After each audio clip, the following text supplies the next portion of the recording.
Good evening, everyone. Welcome to this event, Digital Cities for Humans or for Profit, hosted by the Department for Media and Communications and LSE Cities. My name is Ben Rogers. I'm a Distinguished Policy Fellow at LSE Cities, and I'm really thrilled to be hosting or chairing tonight's event to celebrate Myria Georgiou's important new book. I think many of you, all of you will know who Myria is. She's Professor of Media and Communications at the Department for Media and Communications at LSE, and her work focuses on media and the city. And tonight we are publishing her new book, Being Human in Digital Cities, published by Polity. You would have seen it on your way in. There's been an opportunity to buy the book and no doubt have it signed by the author after our discussion. I know how long Myria has taken to write this book, but I'm an author as well. I know we keep these grubby sort of secrets to ourselves, but suffice it to say, it's, I think, a really important and ambitious work that draws together, also develops questions that have been long at the centre of Myria's work, questions around the ways that digital technologies and media are reshaping human relations and cultures, and their role in sustaining, deepening, and challenging inequalities. More particularly, this book asks us, can we imagine alternative, more human digital urban futures? What traditions, thinkers, ideas, practices can help us imagine this more human future? And how, in particular, can researchers, academics, activists, and city governments help realise genuinely human cities? So those are the topics we're going to be discussing tonight. We're joined by a fantastically cosmopolitan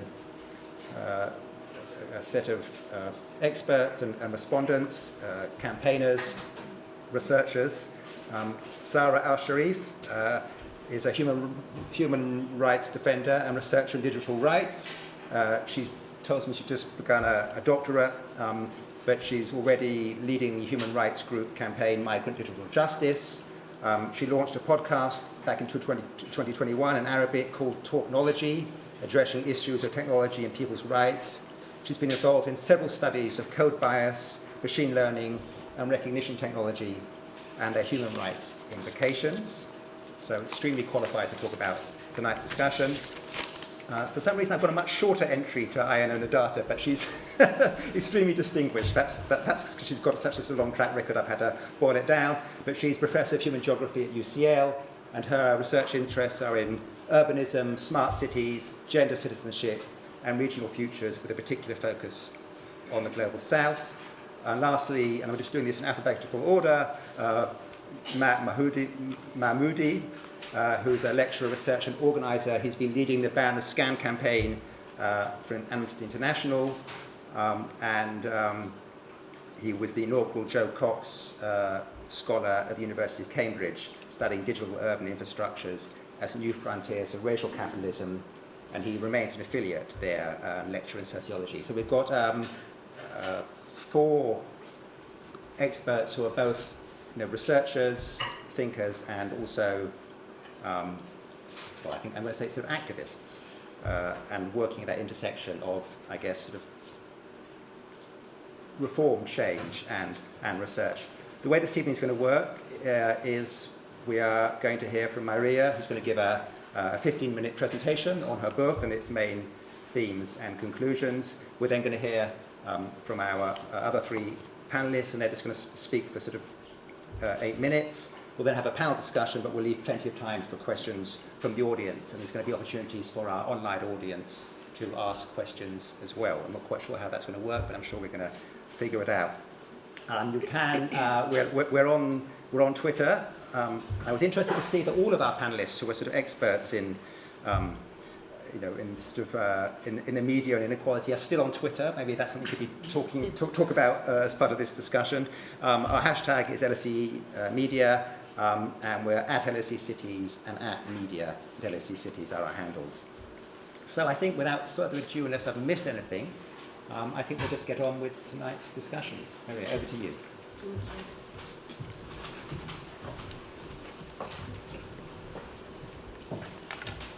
Okay. Can everyone hear me? Yeah. Okay, so thank you everyone for being here. It's lovely to see so many of you. Lots of familiar faces, other people who do the honors to us to join us tonight. And thank you, of course, to the wonderful panel. I mean, what a great company to have this conversation. So, with all these thanks, I should move to say something about my book, which is, I guess, what I have been asked to do tonight. So, when I started thinking what should go on the cover of my new book, I did what so many of us do. I turned to Google's wisdom for inspiration. So I typed digital city on Google, and this is what I got back. I got lots of sleek, neat, and very blue, interestingly, images of incredibly connected cities. But as a rule, as we can see, these cities are all without people. The invisibility of humans is not only seen in this mainstream and possibly AI-generated imagery, though. We see it in many different imaginaries, very often also in research imaginaries. It is this kind of observations that generated my curiosity and the question driving this book. What if we start from the human, always in quotations, what if we start from the human, not technology, when we try to understand the significance of digital cities? Their significance for society, economy, for life itself. And what if more specifically we think of the human in plural, urban humans in their diverse and unequal plurality across but also within cities, seeking to see not only those occupying the city's glass skyscrapers, those having the latest iPhone, or those even who have access to this room, but also those occupying the urban and the transurban margins. We know that digital cities look very different from a penthouse and from a council estate, and choosing to remember or forget this shapes the very different stories we tell. When I started researching this book, I realized I was not alone in this quest to see humans in digital cities, but to my surprise, I found myself in strange company. Big tech, mainstream media, institutional actors, all speaking about and on behalf of urban humanity. Let me explain what I mean. So when I started doing this research, I came across data or quotes or voices like that. Delete technology, add humans, we read in the headline of a Forbes story. The Business Magazine article talks about cities, but not any kind of cities. After the smart cities' death, we read, digital city is the new normal. Why?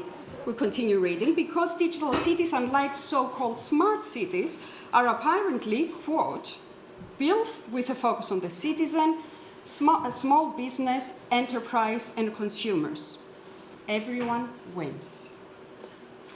This kind of human-centrism, I soon realize, is all but a glitch in corporate policy and media discourse of technologized cities.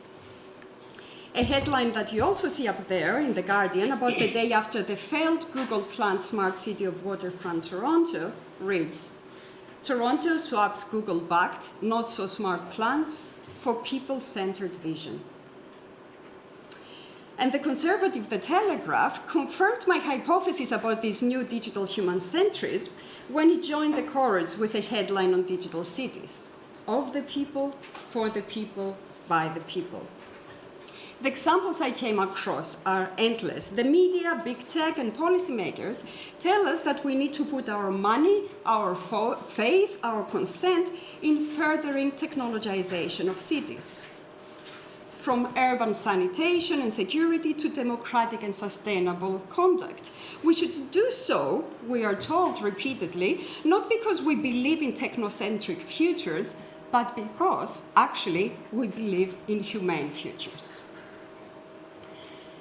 The dominant discourse of the digital city, I repeatedly saw, is tied to a promise of rehumanizing cities against the dehumanizing conditions of pollution, division, and crime in cities. Digital cities are no longer imagined and planned as technocentric and importantly as market-oriented projects, but instead as ethical projects that advance or should advance progressive, equitable, and sustainable futures.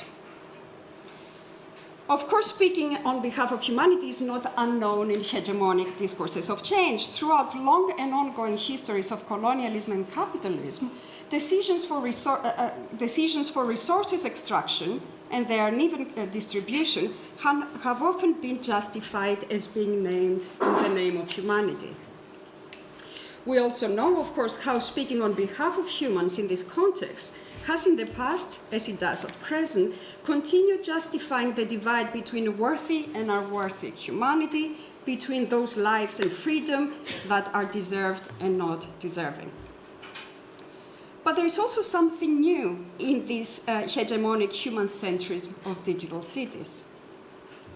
How the digital order that promotes urban futures of surveillance, predictive policing, privatization of public space, and automated assorting of rightful from unrightful claims to resources becomes opaque. And it becomes opaque precisely because all change happens in the name of humanist, progressive values, what I refer to as popular humanism.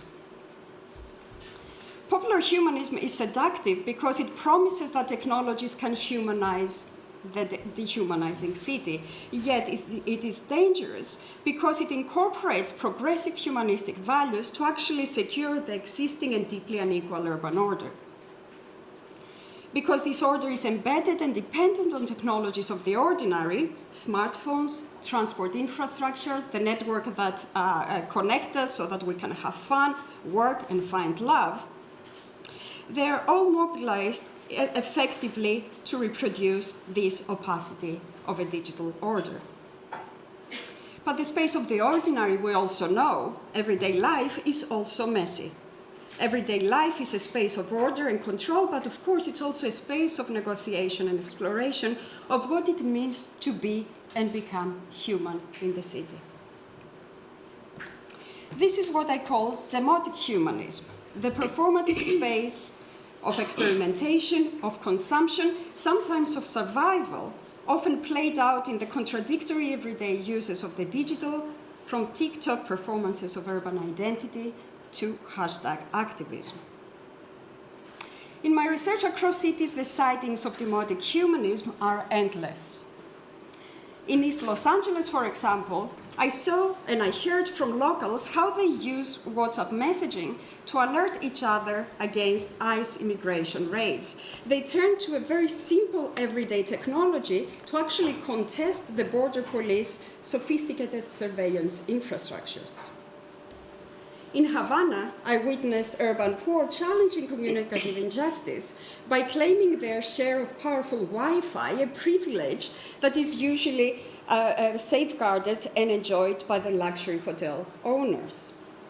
Standing by the 4-star hotel gates and with smartphones at hand, many Habaneros turned the privatized space of connection into an agora of digital publicness.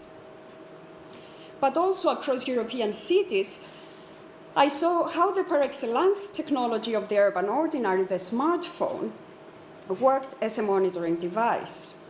Many migrants are very well aware that their smartphones are much more than communication tools.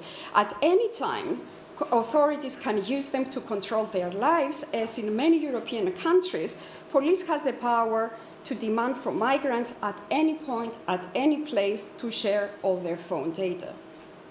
For so many of them, freedom to move and to speak is always conditional, as the monitoring technologies of the border are always on. It was precisely those contradictory observations of urban humanity's presence, recognition, and misrecognition across digital cities that puzzled me. If digital cities have become human-centric projects, what has and what can come out of this? As we briefly saw, popular humanism effectively normalizes an order that hides the violence of structural inequalities and surveilled life by promoting technologically induced democracy and sustainability. Democratic humanism reminds us that humanist values are not just the subject of an intellectual conversation. They are manifested in everyday claims for dignity and for freedom, often made through the same technologies that also deny those same rights. Popular humanism does little to liberate people, and democratic humanism holds a promise, but is often caught in its ambivalence. Are surveilled and unequal futures the inevitable fate of urban humanity? I ask in the book. Angela Davis, a brave and powerful voice of justice, reminds us that change needs hope. And this is where I want to turn to in concluding, to the hope that critical humanism opens up.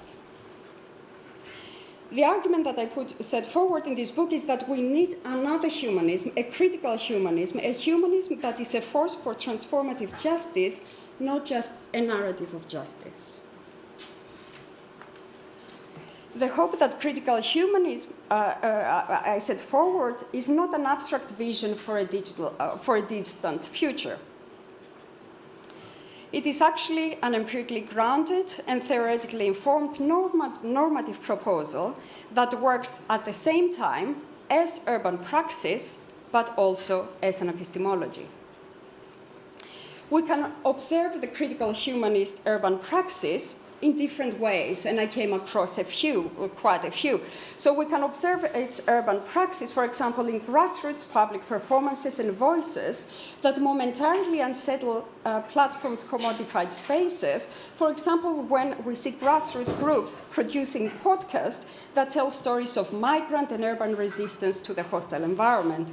We see this urban praxis in political protest that persist on defying the punitive logic of surveillance on the digital and material street. And we see it in campaigns for state and corporate accountability against cities governed through predictive policing and surveilled street life. And I know that some of our other speakers will address those issues.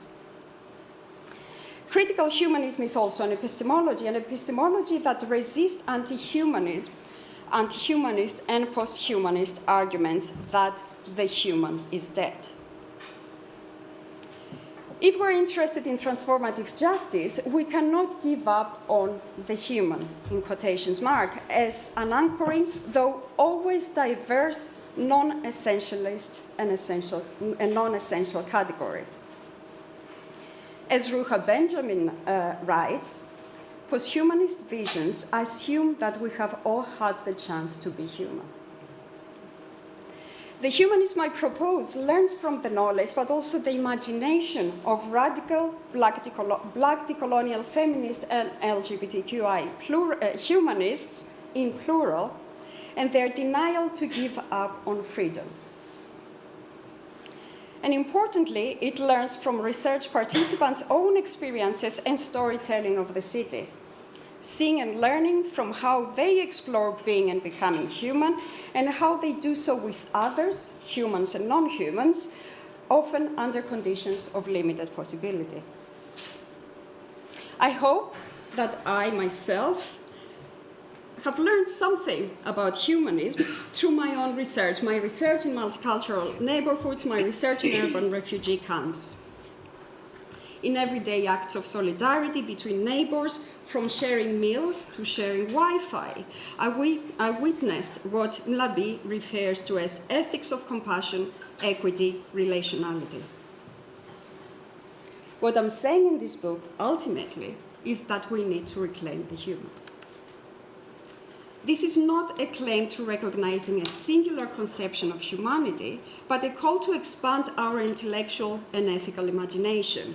And this is an imagination, I argue, in concluding, that understands digital infrastructures neither as a problem nor as a solution, that critiques capitalist greed and colonial extractivism that breeds the destructive Anthropocene.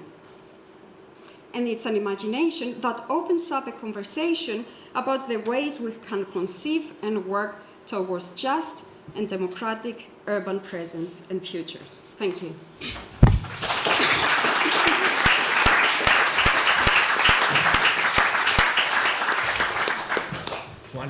and on time as well. That's absolutely brilliant. So there we have it, the sort of popular humanism of the big tech companies and their promoters, the sort of democratic humanism, I guess, which is more sort of tactical. It's what we use in everyday, to realize our sort of human values in our life. And then there's a sort of much more radical, transcendent or transformatory critical humanism. That's how I understand it anyway. Matt, do you want to respond? I don't know whether you want to sort of sit down or go up to the podium. You're happy to do either. And do feel free to say a bit more about yourself as well as you. Thank you. No, I feel the podium is reserved for the author-in-chief here. Oh wow, I'm destroying the room already. I apologize. Thank you so much for having me, Myria. It is a real honor to be here and to see so many of your faces. Thanks for coming. Really, I think Myria is getting to the crux of really a critical discussion that we've been having also in the space of the NGO world, in which we're dealing more with advocacy and policy around these issues and kind of what kinds of rights violations they bring to the fore. And in my sort of response to the book, I'm going to be straddling both NGO activist lens, whilst also bringing that together with my sort of activist scholar hat, and it's going to be taking on and off hats sort of every minute or so, but please bear with me as I try to bring this together. So over the last decades, as a lot of Myria's research has shown, cities have been the site of a battle for technospatial real estate, really, in everything from the Internet of Things, connecting everyday infrastructures to cloud-controlled processes, including transit, entry, connected sensors, AI-driven surveillance, and early warning systems. The process of generating digital twins, which some of you might have heard of cities, through digitalization, further datafication, and atomization of city life and processes, as well as some of the more sort of fatty hype words like blockchain, in particular blockchain-based identity and e-citizen services, purporting to generate greater transparency, control among citizens. So the strive for the smart city, as it were, has given governments the ability to erect a mirage of control and order through technology deployments, while allowing technology corporations to become an essential part of the performance and governance in cities, oftentimes without being openly acknowledged as such. And that's really where I take my entry point, is thinking about, how do we think about critical humanism in a context in which so much of our space to do so is being co-opted in ways that aren't obvious at all times. At its extremes, we've seen how cities have been weaponized for speculative and at times pseudoscientific experimentation with remote biometric recognition tools such as race and gender and emotion recognition, exacerbating processes by which minority communities are further targeted, surveilled, and persecuted, as we've seen through the use of the sense time system in Hangzhou, in Sanmenxia, and Wenzhou in China. Alternatively, there are contexts under which the freedom of society is threatened at large owing to repression, arbitrary and mass surveillance, and the shrinking of civic space, cities being built sort of with unprecedented data harvesting at their core, cities like Saudi Arabia's NEOM project.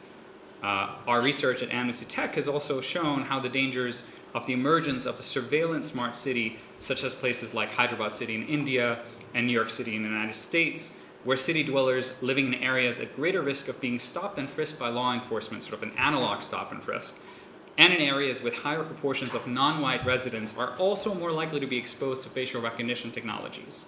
So if you happen to be a black or brown person living in an area that's already hyper-policed, it stands to reason that you're also most exposed to facial recognition systems. So even if those systems are trained with, say, non-white faces, it doesn't matter, because even if they are not biased, within its programming and the machine learning algorithm, the way in which it's deployed follows racial lines in urban space.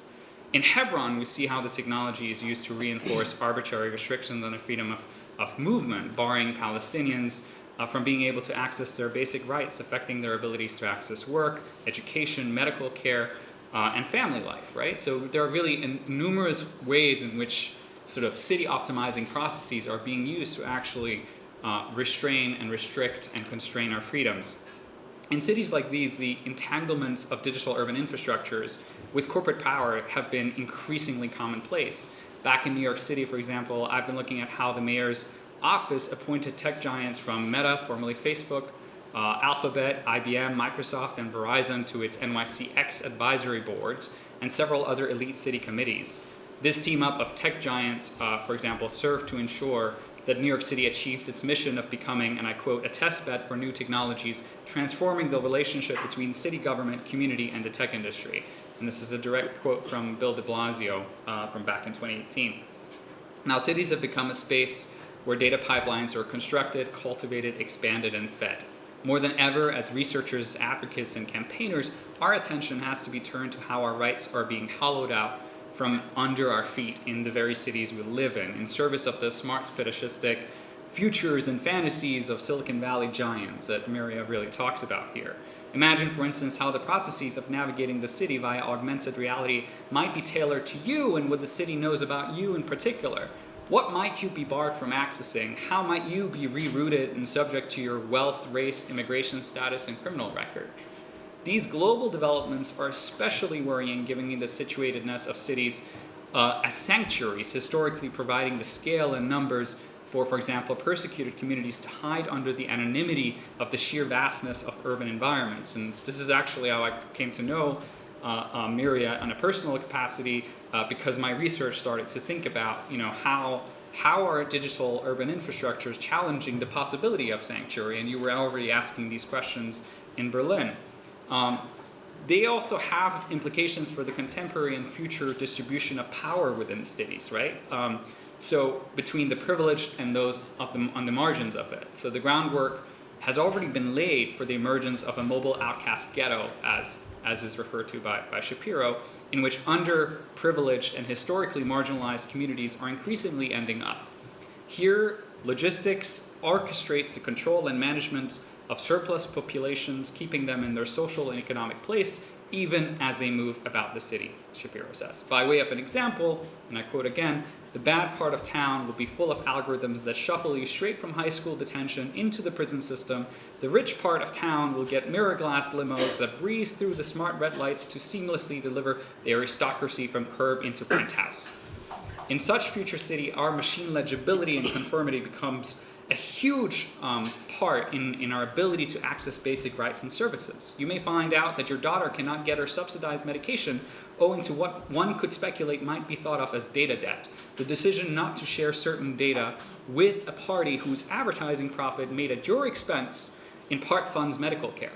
Your human dignity and access to rights, in other words, at the whim of your contribution to capitalism. It's not inconceivable that in these future cities, our rights depend on aggressively data and biodata intensive human-computer interaction, biometric interfaces that require reading vital signs and other health indicators constantly and passively, with insurance costs of those with the poorest health or those with most strenuous working conditions rising in line with such metrics. Fitness trackers and smartwatches have already laid the groundwork for this, with facial recognition-enabled smartwatches even being proposed as a form of incarceration for migrants with criminal records in the United Kingdom back in 2022. In such scenarios, we're penalized from opting out of our cyborg futures. Those of us unwilling to make ourselves known must be prepared to live in conditions of permanent turnstile jumping, and I mean that metaphorically and possibly literally. These developments, especially in cities where the pervasiveness of cashless transaction is a de facto expansion of digital urban infrastructures that control how we engage with goods and services, and indeed who can engage with these, may also lead to a ban on cash, eroding informal markets and safe spaces for those living in fear of surveillance, persecution, and expulsion.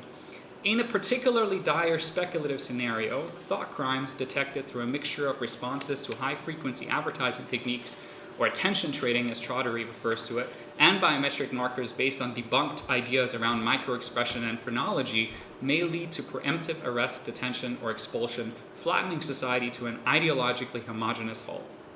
Finally, while these cities also boast both a narrative of greater efficiency and the potential of artificial intelligence to surmount climate degradation and ecological collapse, they depend in no small part on the mobilization of vast amounts of energy to power expanding computational processing needs. These cities bear the brunt of the responsibility for the adverse climate impacts felt in areas where the so-called externalities of the smart city are exported, such as countries and areas that have become dumping sites for e-waste and other exhaust materials from our so-called innovative means of surmounting climate challenges. And I'll end with this, in my own work, I've been looking at how digital cities become sites of extraction of techno-racial capital for tech companies who rely on the existence of racialized bodies, right? At once playing the part of the victim in need of tech to alleviate their conditions, whilst also playing the part of the threat that must be neutralized. And this is always a precondition, right, upon which these programs and technologies are often developed. They service the technology companies, they service the security needs of local authorities whilst also providing integration tools for newcomer asylee communities, all the while making them more machine legible, detectable, detainable, deportable. And so we see how structural inequalities that are often hidden under digitalization efforts, even at times co-opted as a problem justifying the deployment of the particular technology, they endure. Ultimately, digital urban infrastructures work antithetically to their purported objectives while reliant on an emancipatory framing, a sort of a popular humanism, such as the myth of extending access. But to what? Connectivity, on whose terms, and welfare, at what cost? It's now more prudent than ever to reorient ourselves towards this critical humanism that reclaims and rebuilds cities with justice and fairness at their core, where interventions that extend and improve the rights of at-risk communities are fundamentally tech agnostic and work in service of residents, not corporations. And I'll stop there. Thank you.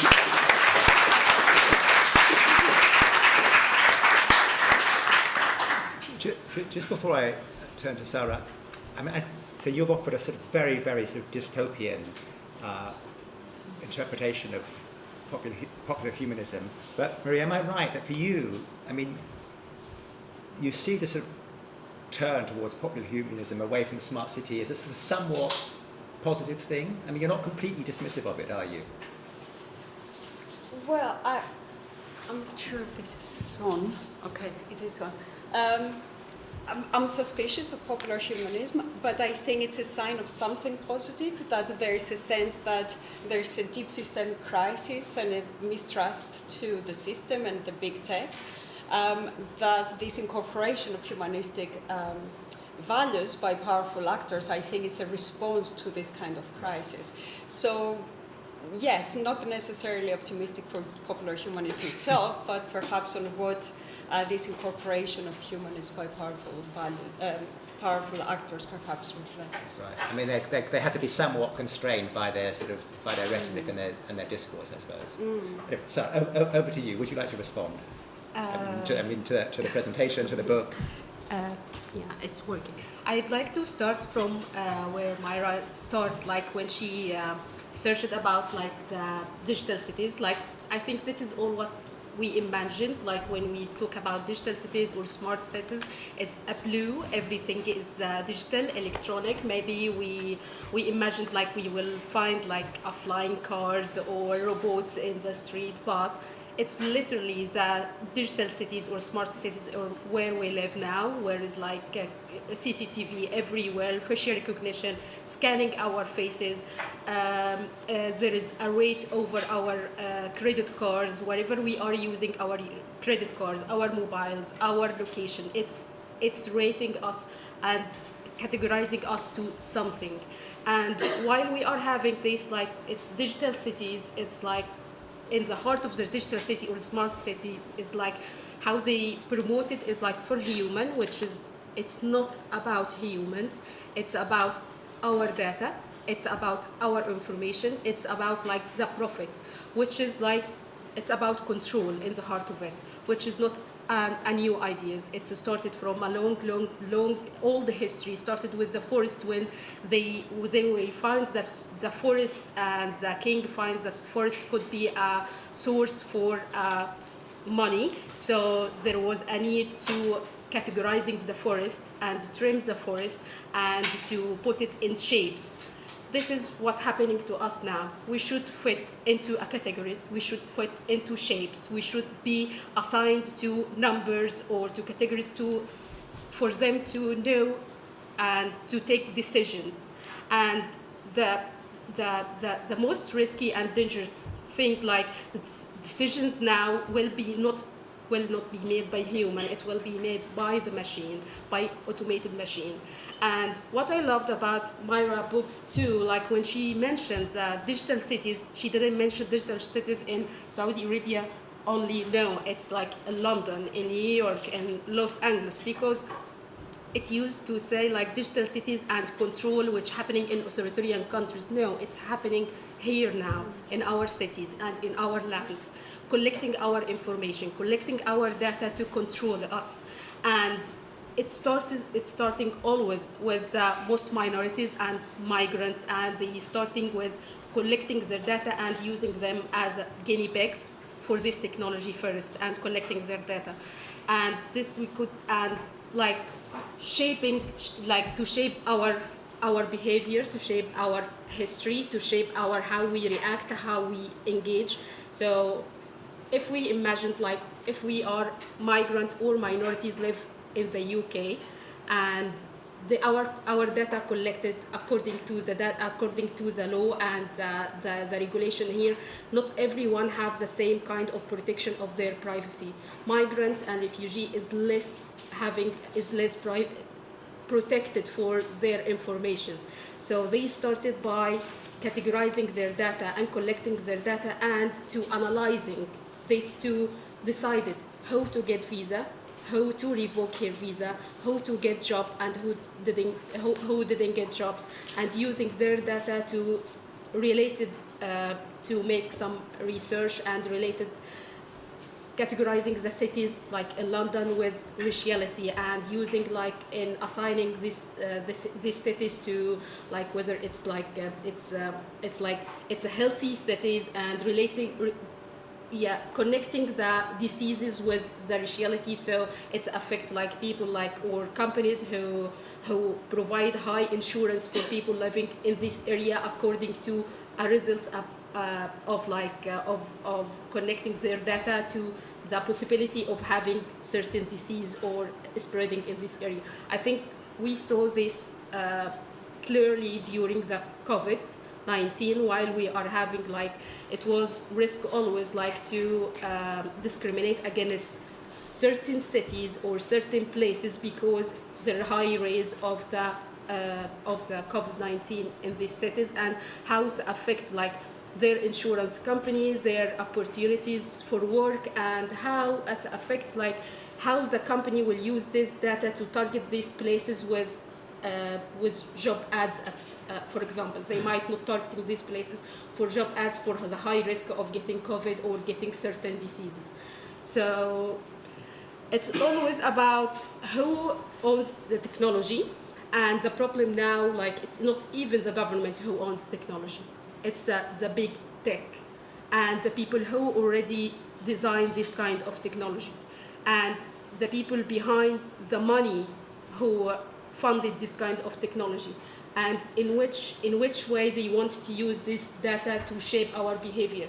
So if the people of the agenda behind designing this data is like, as we see in Silicon Valley, is far-right group, they will use our data according to their agenda, to shape our behavior according to their agenda.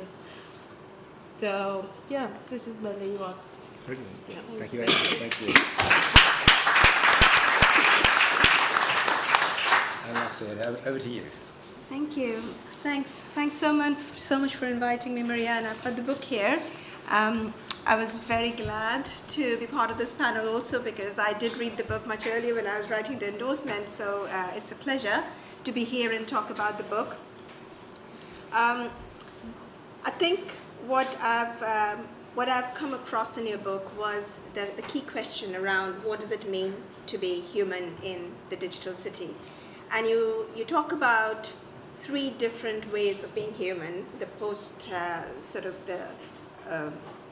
the human as in the popular humanism, the human in the democratic humanism, and then finally, of course, the critical humanism. In my own work, I've been researching particularly from the grassroots earlier, and the smart cities and the humanism from below, digital cities from below. And more recently, I've been moving towards understanding the digitalizing state and digitalization as a process. And I know in your book you also talk about liminality, and you talk about the citizen being liminal. And certainly the way I have always approached cities is this sort of always in transformation, always in transition, always changing. So I won't be able to talk about everything, but I think some of my work which really draws upon your concept of critical humanism, or maybe also speaks to it, are two projects that I completed recently. One was called Gendering the Smart City, and the other was called Digitizing the Periphery. And this was, of course, in India, and we looked at what I was conceptualizing at that time as the networked periphery, where the periphery of the urban is in a paradox. Excuse me. Excuse me. So, and the paradox is that there is a proliferation of digital apps, software, digital technologies, infrastructures that go into the geographic periphery of the city. But at the same time, those people inhabiting that geographic periphery are completely in the margins, in the socio-political, economic margins, but also maybe in the margins of access to digital technologies. And something interesting was happening there in this urban periphery that was overlaying with the digital periphery. And so we were thinking about this as networked. They're highly networked, and yet they're marginalized. And so from these two projects, we produced two types of toolkits. The first one was what we called a feminist digital toolkit. And the feminist digital toolkit was really about understanding how, in this case, women living in low-income neighborhoods, maybe slums or resettlement colonies in the periphery of the city, were using very frugal and low-cost technologies, perhaps just even a basic mobile phone, a basic feature mobile phone, in order to navigate the city and move in and out of the city physically, but also in and out of digital spaces. So we looked at the city as a contact zone, following Marie-Louise Pratt's very classic work on the contact zone. We looked at the city as a contact zone between the home and the mobile phone and women's bodies. And the feminist digital toolkit was to really understand how there is a possibility for women to be present, either physically or digitally, in the city and to bear witness to what's happening to them. So the mobile phone in this case was a political and politicized object in the hands of women who were highly marginalized, but also younger women who were very well connected to digital spaces, in the ways that they use this very political object in negotiating the exclusions and inclusions between digital and material spaces. And so one of the purposes of that feminist digital toolkit was to produce authorship, which we call authorship as the ability to speak, write, curate, and direct the future of the city on one's own terms, based on one's experiences, struggles, and hardships, but also making this visible, not necessarily always in physical spaces of the city, but also in the digital spaces of the city, and becoming therefore legitimate in the public domain, the digital and physical public domain. So storytelling one's own experiences through specific ways of being and belonging to the city. So that was one. And then the other one was the network periphery, where we looked at the actual urban periphery, which has become the proliferation of logistics companies. And this was in the peripheries of Mumbai, where despite its very little access to any other kinds of infrastructure, there's a proliferation of digital infrastructure, which enables concentrated embeddedness of global logistics companies like Amazon, Flipkart, Walmart, etc. And it's an extractive proliferation in which both environmental resources like water or agricultural land is extracted to service the global logistics, but also extractive labor, producing the gig economy. So it's always a paradox. And so from there, we also produced another toolkit, which was Pathways to Digital Democracy. And we talked about 4 pillars, one being the state, there were guidelines about how the state can initiate democratic governance. The second was enabling more different forms of digital diversity, not just relegating this to CCTV and surveillance technologies, but also a diversity of technologies and infrastructures that would be more frugal and more rudimentary to enable all sorts of participation.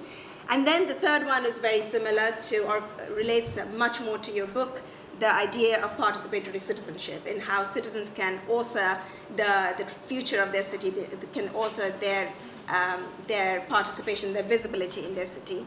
And then finally, another thing that we thought was really important, and that's something Matt talked about, is the legal and regulatory spaces that would enable citizens not just to participate and access, but also have the right to information. And information is a battleground now.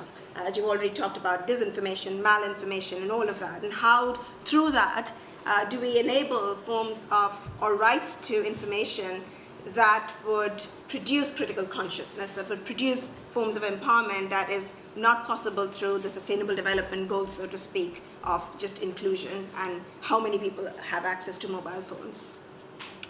So I don't have too much time to talk about that, but I just wanted to end on this note around critical humanism, and maybe that's where I can contribute and add more flesh or kind of act in solidarity with what you've said in your book.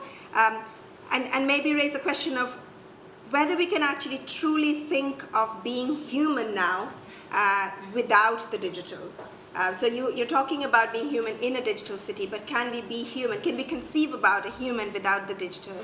And Myria, in your book, you mentioned two instances that being human is different from the cyborgian posthumanism that's more related to Ant or actor network theory.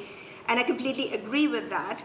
But I do want to suggest that being a cyborg is not necessarily the kind of machinic, the science fiction, Terminator type cyborg, because the cyborg doesn't necessarily have to be post-human.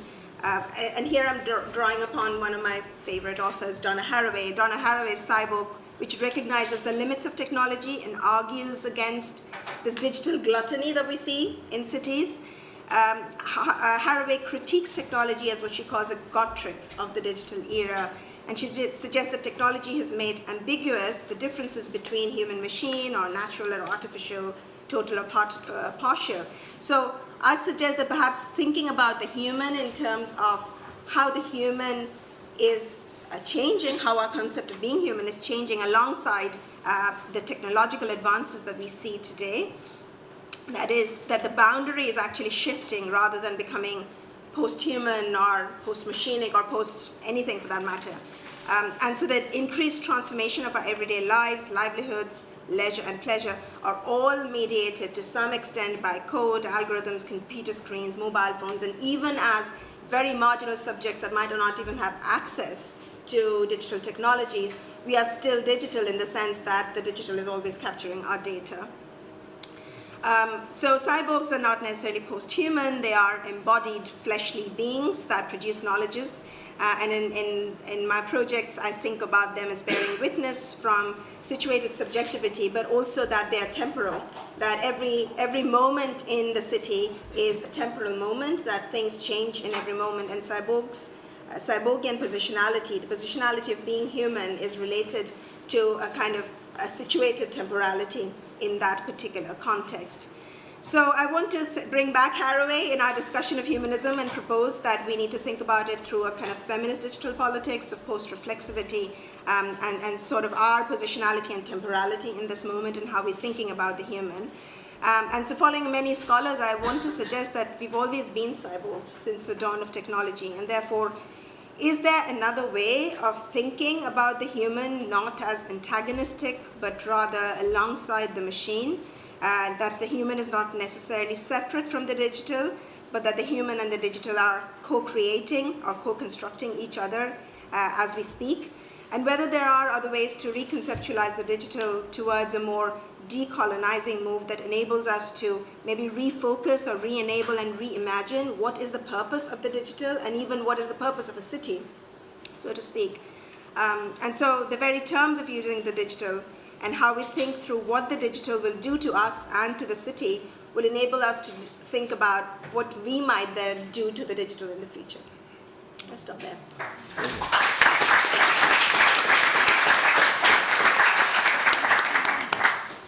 Thank you. As I said earlier, we'll talk a bit amongst ourselves and then we'll open it up to comments and questions.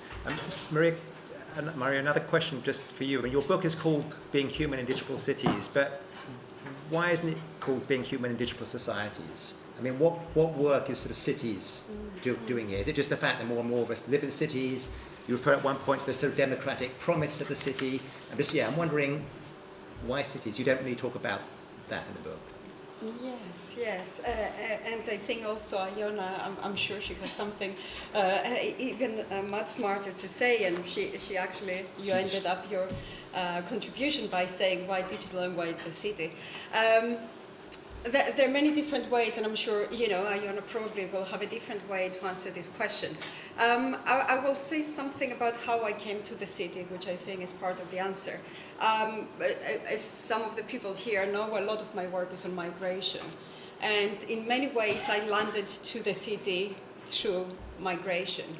And anyone who does research on migration knows that the cities are the spaces where most migrants are more likely to end up being, and the places that many migrants are more likely to seek to find themselves. So migrants don't usually move to nations, they move to cities.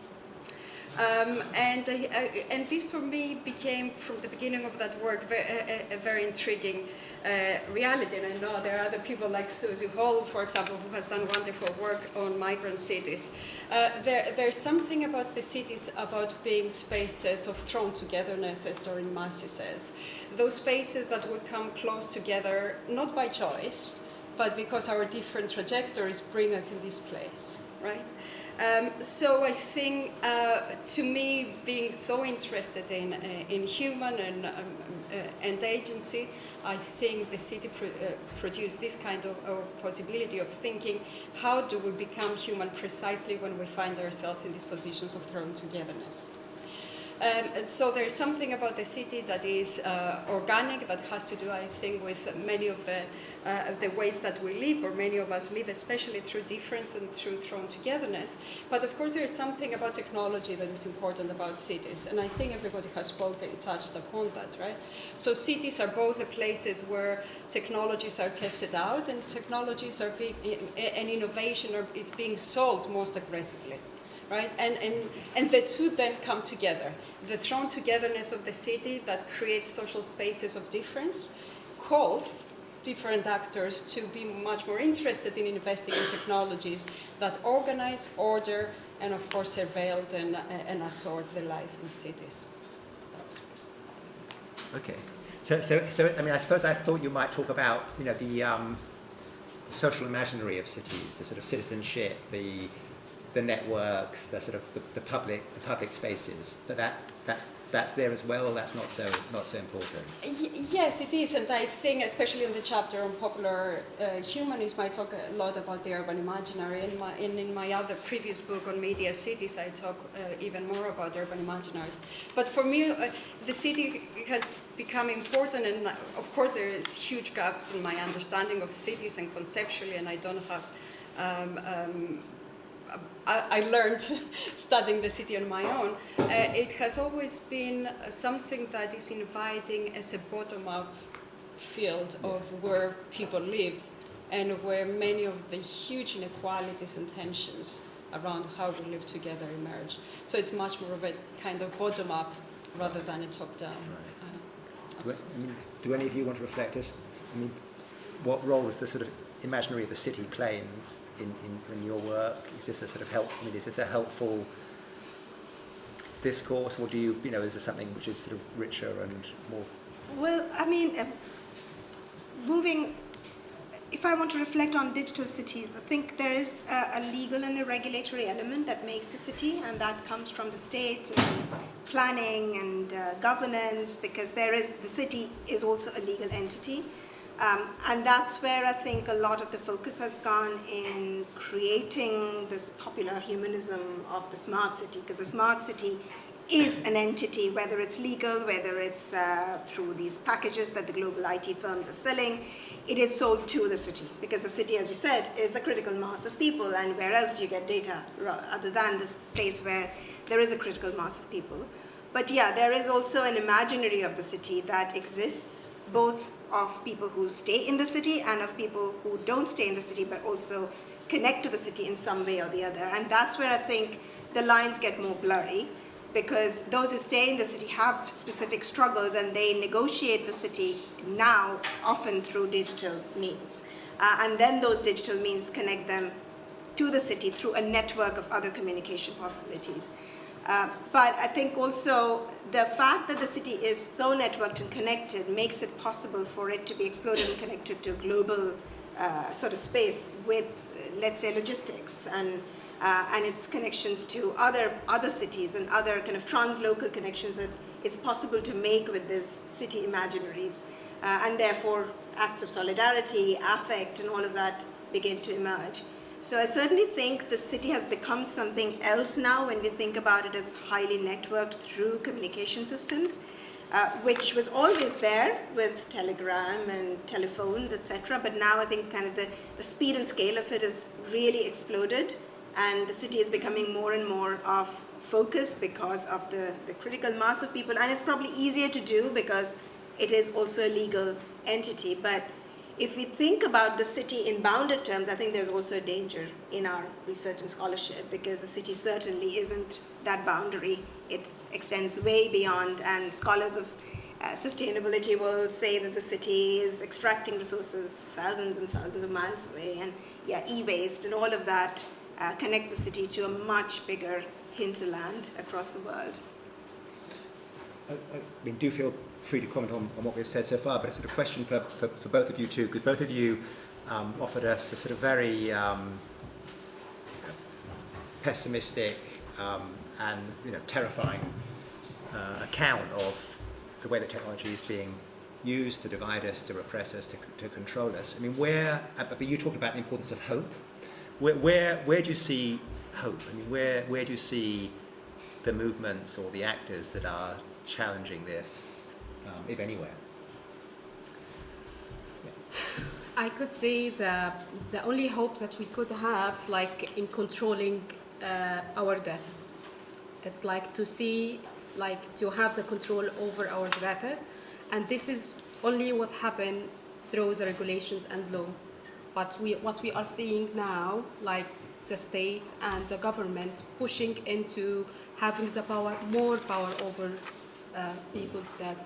We are seeing, like, now we have in the UK GDPR, while everyone have a right for privacy and automated decisions, not the final decisions, and you have the access, subject access request. You have the right to ask for your data, but there is a huge amount of pushing in the parliament now for data protection bill, which wiping people's right for subject access requests. So you will not be allowed for organizations, or the government will have more power to not tell you which data they have about you. Automated decisions will be the final decisions. So even now with the GDPR, the automated decision can't make the final decisions about your visa, about your work, about whatever it happened to you, about your loan, about your credit card.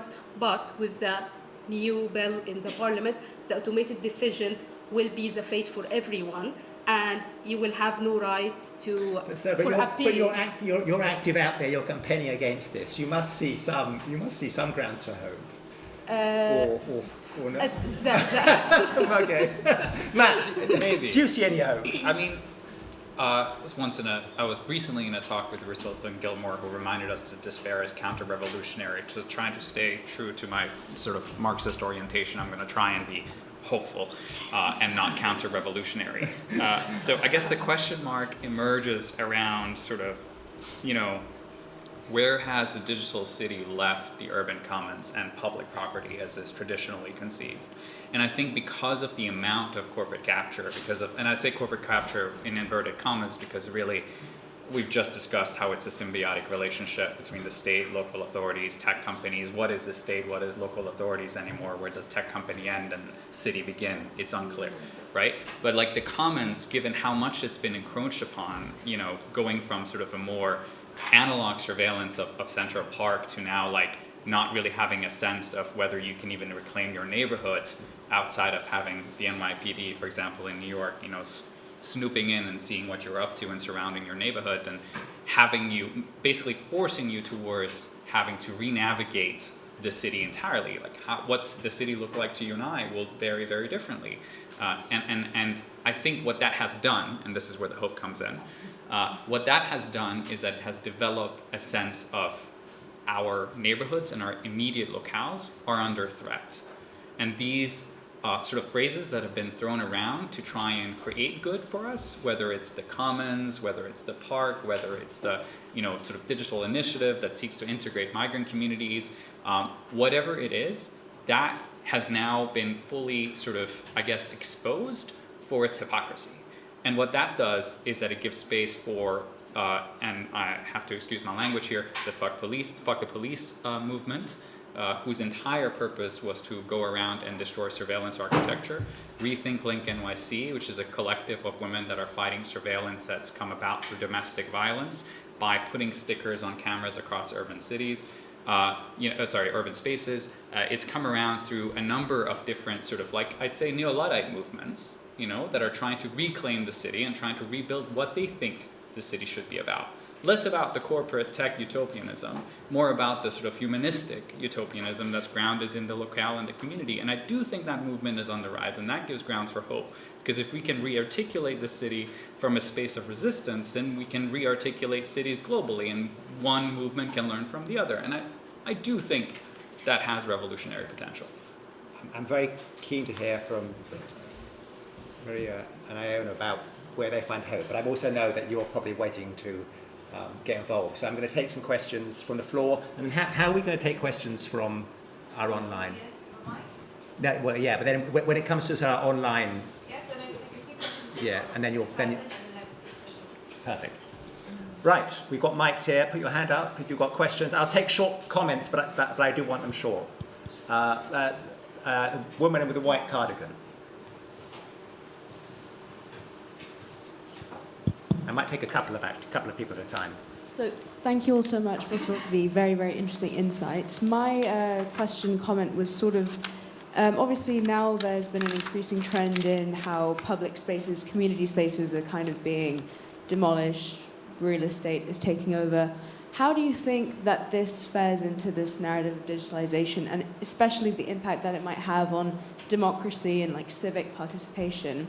And going forward, how do you think sort of policymakers and stakeholders can try and rectify this, so focusing on communities and democratic engagement while we navigate this time? Thank you so much. There was someone right in front of you, yes, there.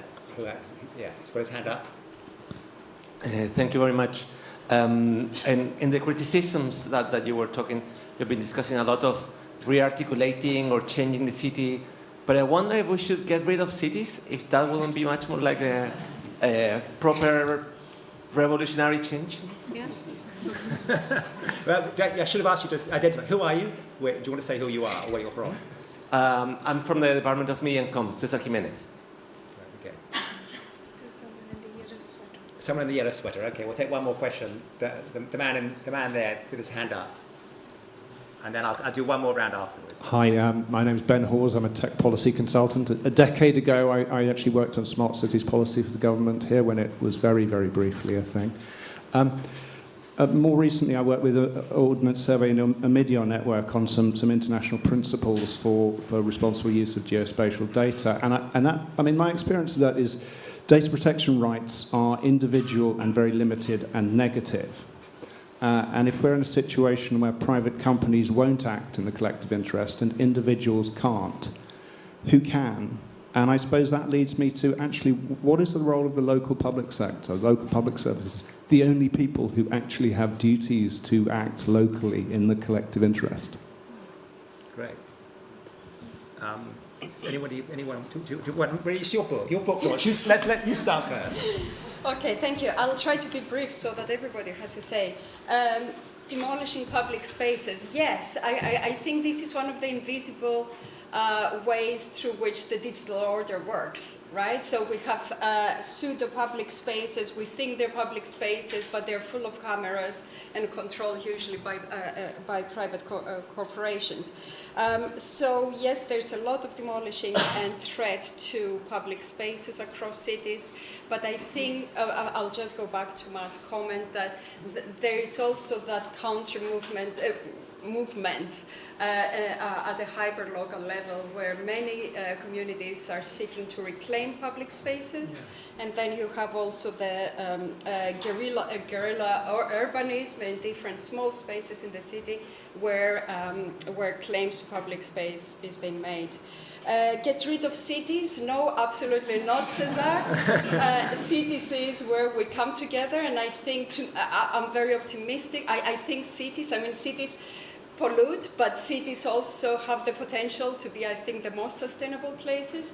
Most importantly, cities bring us together, and I think having no choice but to clash into each other's world is the way that we have to think and find ways to do that. And that's why cities were anti-Brexit in the UK, right? Cities tend to be much more progressive spaces. I'll leave the other points to others. I'm glad to say, but I'm going to intervene here. I don't think that this campaign to sort of claim public space is just a local phenomenon. I mean, I think it's sort of global. I mean, I think we've seen huge movements. Black Lives Matter was about making public space safe. There's all sorts of campaigns to roll back the car. There's huge campaigns around resisting the privatization of public space. The Gezi Park protests in Istanbul. I mean, these are not just some sort of small guerrilla tactics going on in radical parts of cities. These are global phenomena with often sort of quite profound geopolitical consequences. Maybe I can say something different. Given that I do a lot of my research in the Global South, well, I mean, first of all, about the commons and the urban spaces, open spaces in the city, or accessing the city as a public, and this relates also to surveillance. I think there's often this thinking that there is too much surveillance in public spaces, and of course there is. But the kind of research I have been doing, particularly with women, the influx of smart city technologies that have gone into urban public spaces have been all about surveillance, particularly surveillance about women's bodies. Yet, some of the women, most of the women that I talk to from these low-income neighborhoods would rather be out in the city than be at home.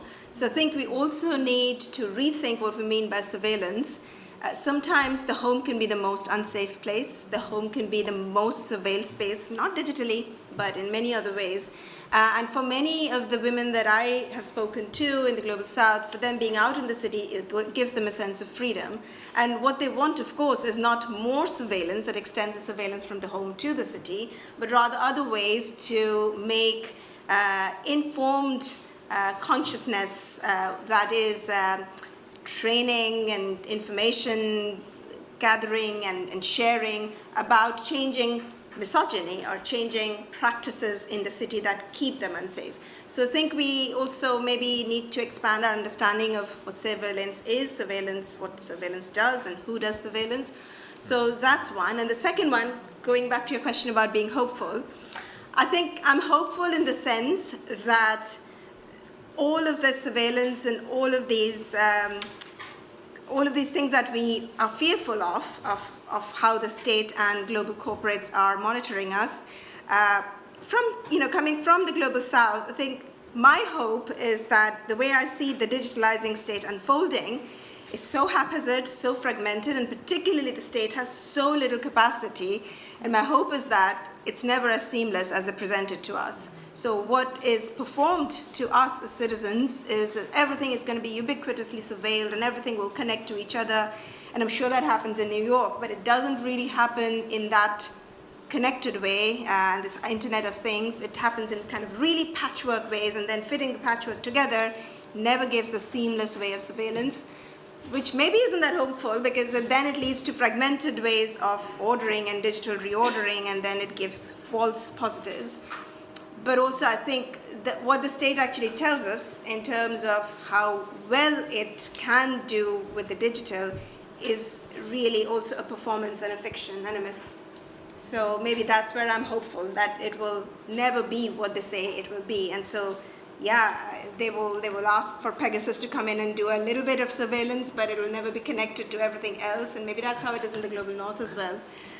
So that's where my hopefulness comes from. I'm going to take. Should we take some questions from online?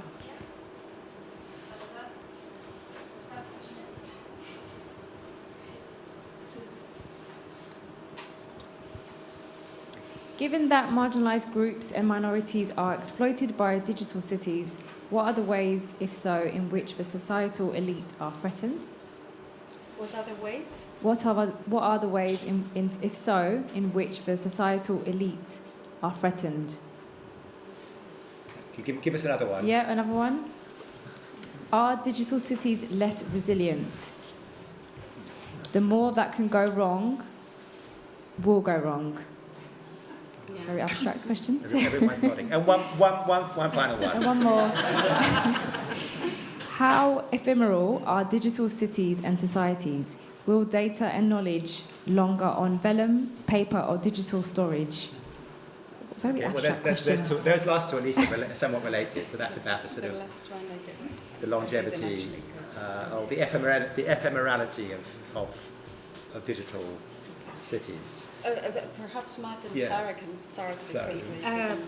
Or anything else you've heard. You can talk about. I'll talk about that our society is less resilient, and with I think like and merge it with the same questions about demolishing the public spaces or digital spaces.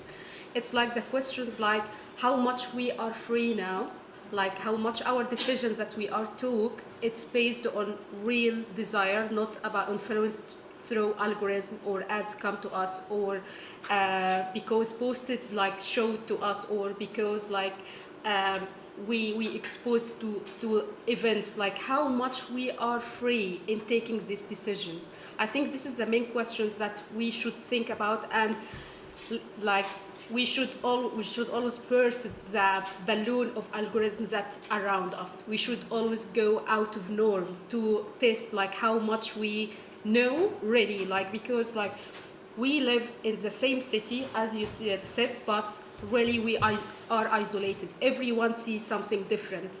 Everyone targeted by different algorithms according to what they like and what they might prefer to see, or what the tech companies or the capital want them to see. So it's like, yeah, despite like we are live in one cities, we so much isolated in our bubbles. So the problem here, or the hope here, is like to try to go out of norm. So if we keep like following certain people over social media, from time to time, you have to expose yourself to something different, because what you see is designed to only to see that it's like it's designed, it's not organic as it was before. Internet is not free. It's not free as it was before. And another questions regarding the cities, like, yeah, we could get rid of the cities. We could get rid of the design digital cities who made to profit from us, and looking for design cities like serve the humans. Like it's like you will be surprised like how cities, like if you are people experience of like architectures or design urbanism, like they design the cities now, it's like how it looks from above, how it looks for Google Earth to read the routes, how it will be easy for the police, the law enforcement to intervene to in protest, or to intervene in any kind of right or mass, how they could intervene in fast and possible way to control the people. So what we aim for is design cities serve humans. Cities serve humans and familiars for the human who already live in these cities, not for the tech companies and machine and government to control them. Very good. Matt, do you want to respond to anything you've heard so far? Yeah. Okay. So let's start. Did I understand one of the questions correctly from the online audience, that about what sort of threats these whole developments presented to elites? Was that a correct interpretation? Right. Okay. So starting with what are the possibilities of upsetting elites that otherwise have power in digital spaces? I do think there was an interesting case presented by just the proliferation of Pegasus. And NSO group software in general, now the Predator files more recently. And it's interesting to see that as soon as people who are, in close proximity to cabinets and to heads of states are attacked. People are very fast at rushing towards wanting to regulate that stuff, right? We need moratorias left, right, and center now because our heads of states are being compromised, and this has huge national security implications, and states love national security implications. So I will say, as soon as these things are turned inwards, they seem to have some form of reverberating effect towards reeling them in. The other spaces in which we've seen the same developments have been, for example, in the use of satellite imagery towards looking inwards at atrocity crimes that have been committed by various states, or looking inwards towards a security infrastructure that's being used towards policing particular community. As soon as you start doing that, both the tech company and the state goes, oh, we can't have that. That's too much power in the hands of individuals. But up until that point, it's fine, and we're developing it, and we're making it more high resolution, so high resolution that you could look, at 1 pixel and find down to like 3 centimeters of accuracy, right? So it all comes down to who are you turning the gaze of surveillance towards. But if you start inverting the gaze of surveillance towards the state, towards the tech companies, you start seeing something different. That's not to say these things are all powerful, and I want to come back to Aino's point about sort of like all of these things to some extent can be seen as snake oil. And I do think that is accurate. One sort of anecdote to just share on that front is how, there's a company, I won't mention any names, that develops facial recognition software. And they're, a multi-million-dollar company. And one of their, sort of key selling points is that they're able to do gender detection. And you go to their expos and you test out the thing, and it clearly doesn't work, because the idea that you could even detect gender, as a human, let alone as a computer, is sort of just a bunch of farcical nonsense. But it's fascinating to see how the proxies that they use for gender are height of human beings and hair length. and if you ask them, well, this is height and hair length, this isn't gender, like, no, we know, but in 5 years though. In 5 years, we'll be there. And I think that's sort of how the economy of a lot of the snake oil functions, right? It's on the premise of what's going to work in 5 to 10 years. It doesn't work that way now, which gives us space to resist, and which gives us space to like undo some of the patchwork, claims towards having greater authority than these systems actually do. Some of them, of course, are more powerful than others, but yes, there is a possibility of resistance there. I'll stop there. There's much more to say. I'll take a few more questions from the floor. Right, lots of hands going up. You had your hand up for a long time, the woman in the green top, and then you at the front, and then there's 2 over here. Hi, good evening, everyone. Thanks for a very interesting... Feel free to introduce yourself if you want, but no obligation. I work as an urban planning consultant, and I've been involved occasionally on a lot of digital cities and smart city projects for the public sector. And I think we can all acknowledge that there's a lot of buzz around making existing but also new cities smarter, digital, more connected, and the panel made a reference to some of the giga projects in Saudi Arabia as well. And most of these are done with the ambition to make it more connected, but more importantly, create synergies between existing city systems. But we all know that much of the decisions are taken based on who is funding and sponsoring city infrastructures and making it more smart, and more importantly, who's controlling but also sort of collecting data. As we know, data has maximum value more than anything in today's economy. But in spite of all of this, local governments, city governments, they're all commissioning work to, make cities smarter. And so, what do you think is their role? How can they make a shift and, take a more human approach to synergizing city systems using digital technology, acknowledging that they're more often than not they're striped with resources and capacity? Thank you. And at the front here. And then there's 2 over here. Afterwards, there's two men here.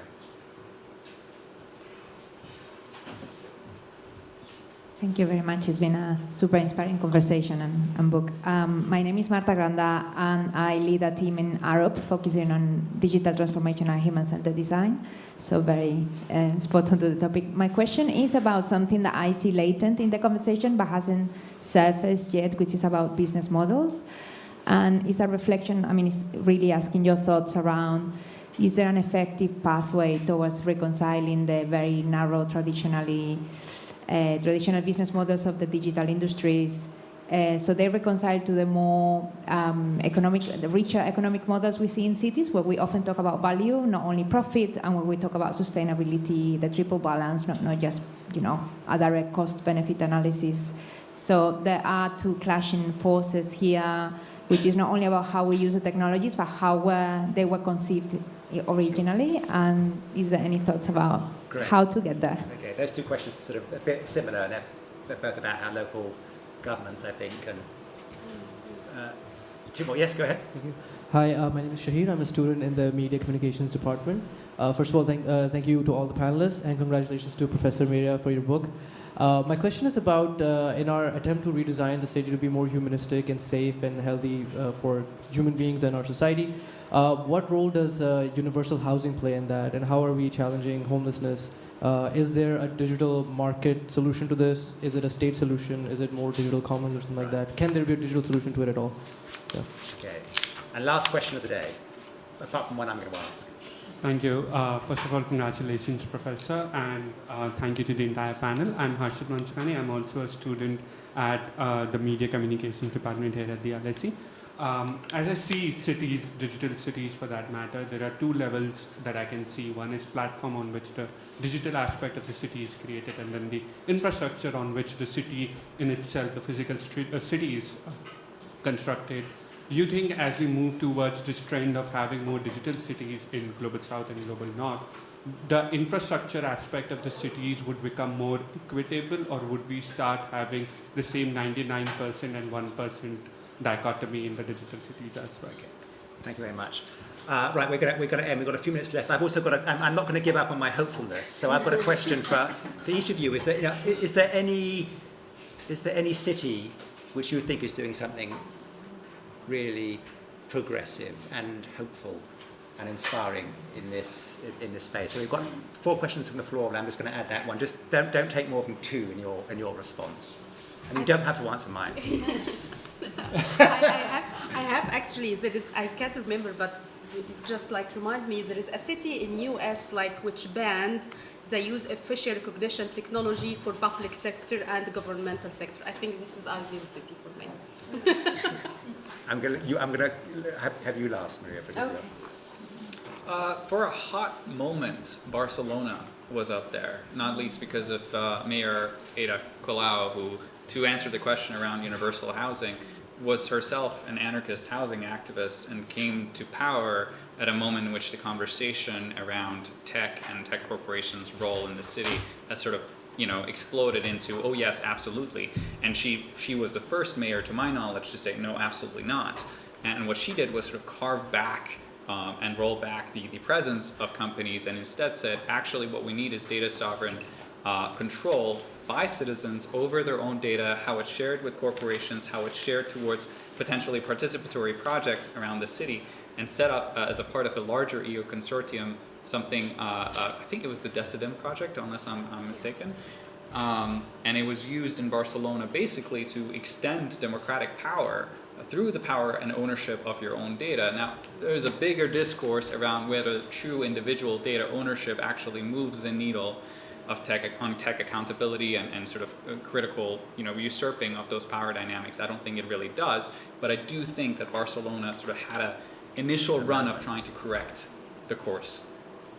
Aona, do you want to respond to any of the questions? I'm not sure there is a city as such, but there are some. Decidim was going to be one of my examples too, and I teach it to my students as well. But I think also there are some digital platforms like Tecopticon, where gig workers can actually evaluate their clients rather than the other way around, and so they can game the system, so to speak. Uber drivers who also game the system to hike up fares. Delivery drivers who go on strike. But maybe I can answer the first question around urban planning, because that's really my area as well. I think first and foremost, the city has a responsibility to its citizens because they are using taxpayers' money. So whatever they do has to be for public good and not for the good of the corporates. I mean, that's the bottom line. And that's for any kind of infrastructure investment, which has never really adequately happened. So I don't think the digital is different in that way. It's just like before with big mega infrastructure projects, there was always forms of capitalism, capital interest that entered these infrastructure investments. So too now with digital infrastructure and technologies, capital interests have entered. So in that sense, it's not very different. But yes, what's different is that speed and scale and the how it's exploded really. And so I think just the basics of city elected councillors and mayors have a responsibility to their electorate in making the best use of funds. Like when we get research projects, we want to give value for money to our funders. So when the city gets its money from its citizens, it needs to give value for money to its citizens and not work for the needs of crony capitalism. That's what I would say. It's I think, a basic need for the city to reorient in that way. Myria, last word to you. Okay, I'm looking at the clock as well, so I'll try to do it in 1 minute. I think there's something in common in all these questions that perhaps seem in the first instance somehow unrelated.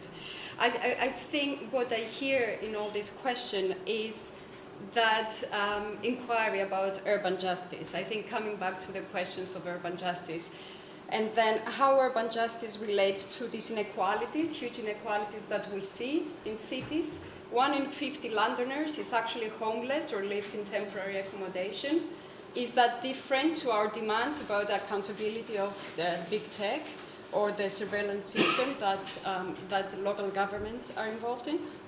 So I think there's something about justice, inequality, and questions of accountability. And I think that point of accountability comes back to your question about where is hope and where is the ideal city. I think we can see fragments of ideal or positive elements in specific cities, but I think most importantly, what we see is movements of hope. You mentioned Barcelona, the municipalist movement that came out and was initiated by Barcelona, but it has become much bigger, I think is a source of hope. The same municipalist movement that looks for democratizing housing has also put together something that is called Cities for Digital Justice. And of course, we wanted to do more than it does, but this is part of the agenda, how we actually need to address those questions and to be driven by the question of democratization of the city, the right to the city, and the right of the digital city being part of these much bigger questions. I think that's what I'm hoping that has come across in the book. Brilliant. Great. Thank you all for coming. Just to remind you again that you can buy the book as you go out, or I think you could have a drink. Have a drink. There's a reception. Have a drink. Also, we just want to say on the part department.